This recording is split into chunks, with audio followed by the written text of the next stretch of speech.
The issue of bank accounts and politically exposed persons, the PEPs, is worrying, because even if Nigel Farage's bank was closed because he didn't have enough money, as he points out,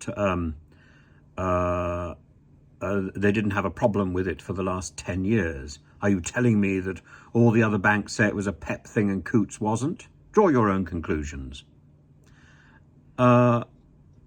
But it's certainly true that other people who seem to be in the public eye have had problems getting or maintaining their bank accounts.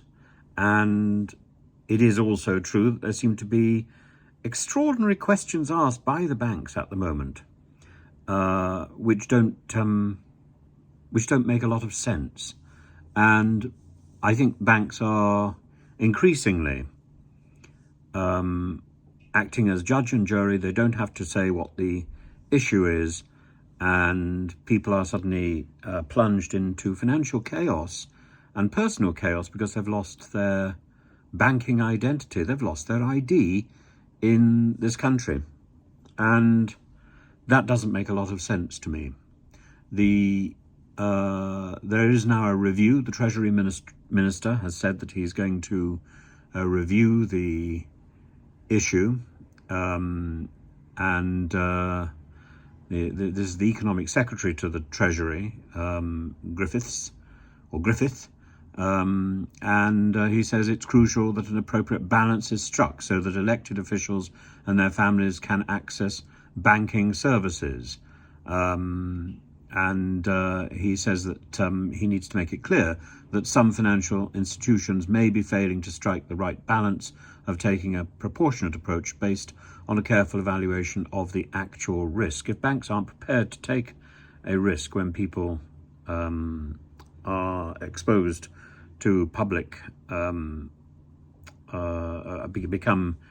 people in the public domain, then this is going to deter people from standing for political office, or indeed doing anything in political life or public life at all.